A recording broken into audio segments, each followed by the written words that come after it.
Hi everybody, it's Rich and Karen Oliver from the Mystery School again. We're doing a little program called Episodes, stories of my racing career. Karen asked me questions. I don't always quite know what they're going to be, so we hope you enjoy this episode like the last two. First episode, we talked kind of about the very beginnings of me getting into motorcycling and getting my first mini bike. Second episode was the initial part of racing. Yeah. Being sponsored, things like that. Kawasaki of Monterey, where I got my first factory ride as a lot boy. And, panic. It was also about panic. Oh. Like how you dealt with panic situations. Oh, that's right. Yeah, and getting scared that I didn't have my riding gear available when they were calling the race, things like that. So. The nightmare of where's my boot? Yeah, the nightmare. Where's my boots? Where's my earplugs? Whatever, and panicking, can't get ready for the race. So we had some good questions from the audience. This time, what do you want to start with? We want to ask Rich about training. What are your training habits, your methods? What did you have to incorporate? Because some of your races were longer than others. Towards the end of your career, they did the 250-50 race at Willow Springs that you took your 250 two-stroke in, which was a long race because I know that we did some of that trying to put training, but I think our audience would like to know what you incorporated into your career, and when did you learn that you needed to incorporate training into your regimen?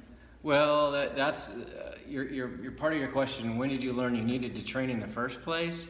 That is an unheard of concept nowadays with all the young riders coming up in road racing. They know they're supposed to train, they know they're supposed to be fit, so on and so forth.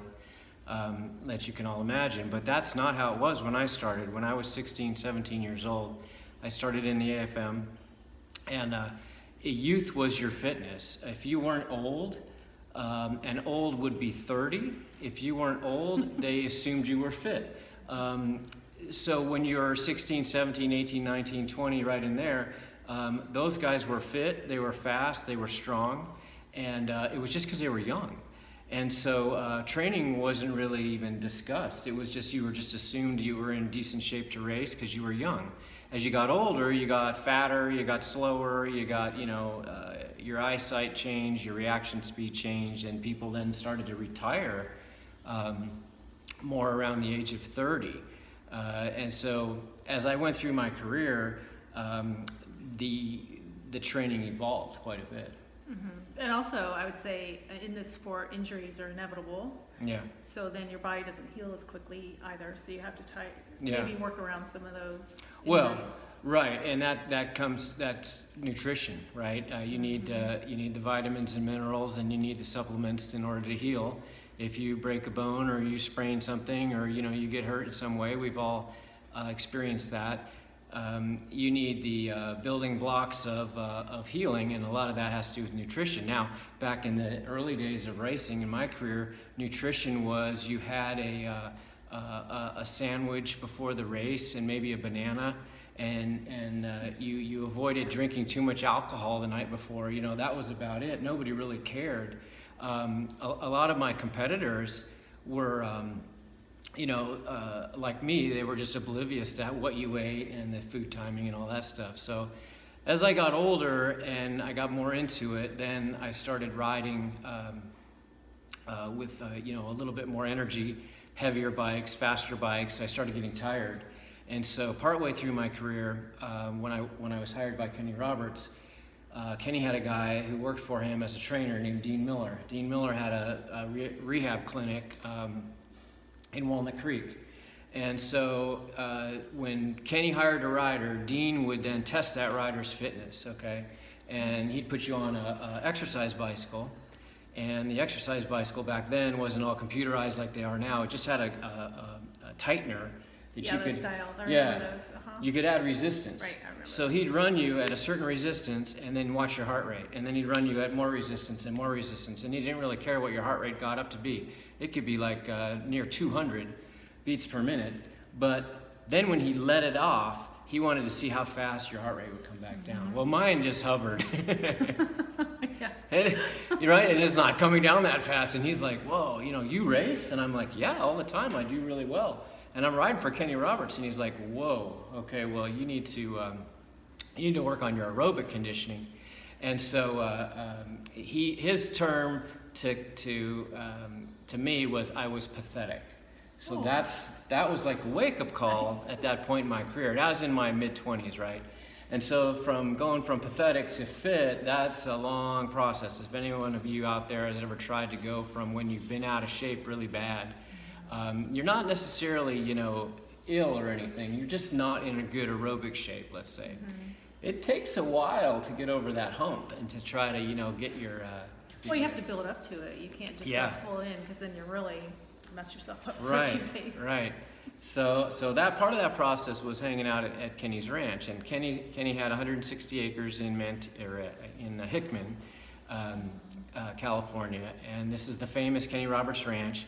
At the ranch, your day would start out with flat tracking until everyone got tired of flat tracking, and this is hours and hours and hours of flat tracking, and then you jump on your YZ250. You ride motocross for another 3 or 4 hours, then you go back and you do some more flat tracking, and you were really looked down on if you stopped riding for any reason whatsoever. I mean, even if you had to put gas in your bike, it was like, well, what are you doing? Get back on the track. There's your cardio. Yeah, so there was a lot of cardio involved in that, and then there was, of course, going to the gym and working with Dean and doing the training and stuff like that. Then later in my career, I got with another trainer named Sean Eden. And Sean and I, what we tried to work on was we tried to figure out why I was still getting sore and tired in different parts of my body. And this is when I was riding for Yamaha Factory Superbike. And those races were much longer. The bike was a lot heavier. It was a little bit more physical to ride than the 250s I was used to. And so I'm like, well, I feel like I'm doing a lot in the gym, I'm spending a lot of time, but I'm not really making a lot of progress on the muscles I need for riding. Mm-hmm. And so we kind of came up with this exercise where you were in a squat, holding yourself up in your riding position, and then you would work a big rubber band that was hooked to something behind you, and you would push your hands forward and back, and you would have your crouch in your tuck, and you would look forward so your neck was in the right position and the whole bit. And it really kind of targeted the muscles that you actually use for steering the bike and moving around on the pegs and that kind of thing. And so we started adopting that method as well. Then we got into vision training, and then we got into diet, and it sort of evolved and evolved and evolved until there was like a whole lifestyle. But the lifestyle couldn't begin until racing became a full-time job. Mm-hmm. So when you have another job that you're working at, it's hard. Right, you don't have as much time. Well, you don't really want to do it. You can talk yourself out of it with all kinds of different excuses, but the hardest part is just to start, and once you start getting that endorphin rush and everything, then it's okay. But it's time. It's a time crunch there too. And I was just going to say the exercise band, I know that actually worked. And if anyone saw Rich's style when he used to race on his 250, he didn't sit on the seat. And he had this beautiful arc when you would race. Mm-hmm. And I think that those were all the muscles that you had to target in that band, with especially your quads and your back.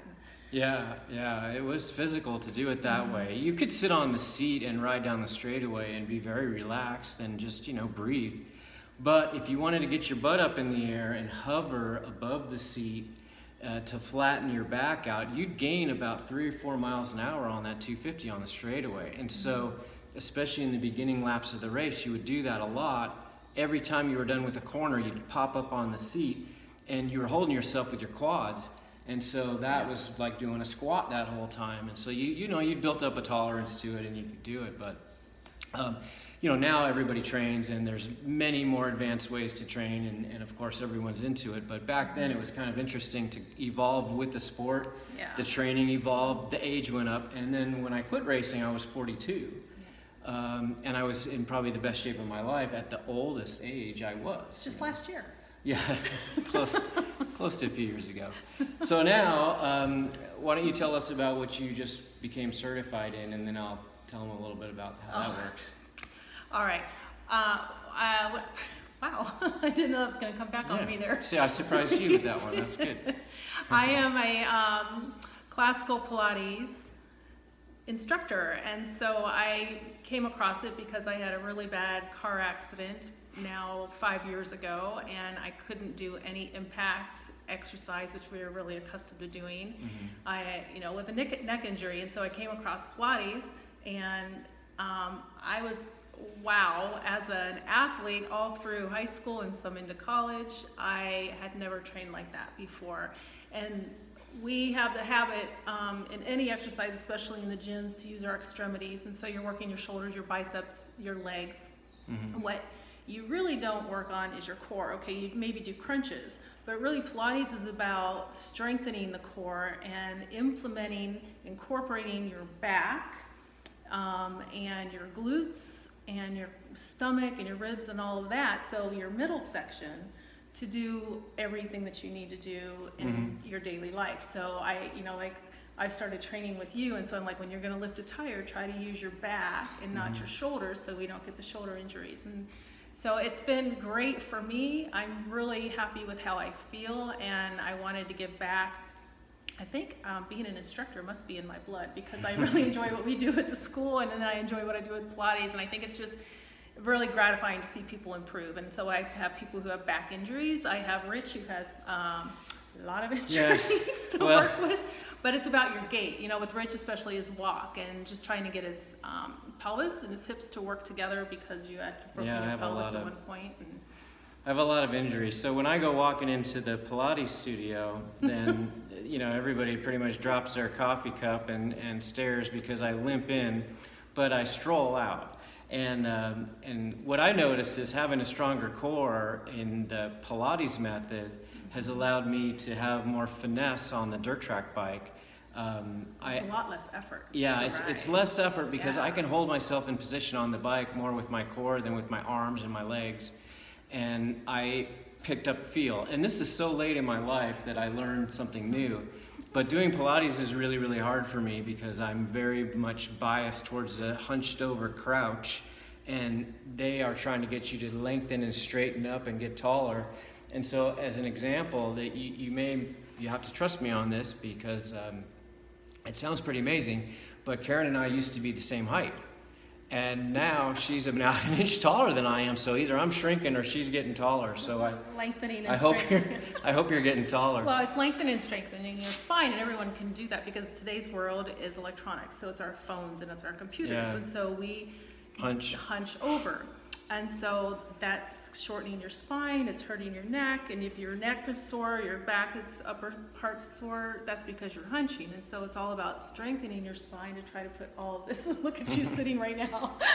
Yeah, I need help. It's a sure. When I do Pilates, we call it Ramades, because it's remedial Pilates for me. But you do fine. No, I mean, and I guess that's the point. So in my career racing, things have always changed, always evolved, always gotten more information. I keep an open mind to trying all different kinds of things. I'll try anything if it helps me ride better. Now, I don't race anymore, so it's not as critical for me to be trying every little latest thing, but I enjoy keeping an open mind to stuff. So for those of you guys that are out there that might want to try something different, you might want to look up doing some Pilates for just adding that into your training routine. See if you notice what I noticed, and it's worth a try. You got to do it a few times to kind of get the hang of it, but once you do enough, you'll start to see a little difference, and you might improve your riding by trying to add that into your cross-training program.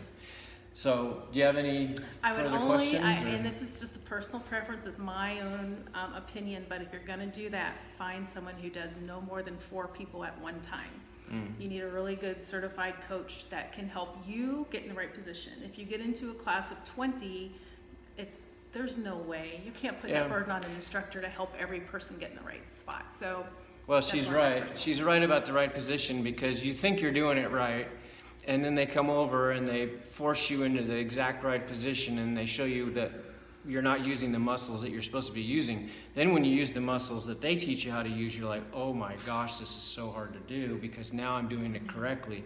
And you're kind of doing, you're accessing muscles in your body that your brain has never really consciously turned on before. Yeah. And it takes a while. It's humbling. Cool. It's humbling, right? You can't perfect it.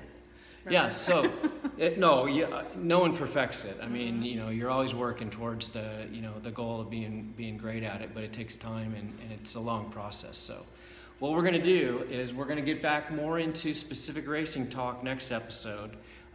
We'll have some more questions. If you have any more questions for us about our school or racing or whatever, throw them out there. Send us a message on Instagram or on Facebook, and we'll go ahead and review your question and see if it's good, and then we'll try to put it into the next show. I mean, it's my show. Oh yeah, and we're ready to ride. So Yeah. hopefully May, here we come, because Yeah. we're gonna get back out there with all of our great customers. We miss you all, and we hope everyone's staying safe. And let's get back to it. Hashtag reopen California May 1st. All right. Take care.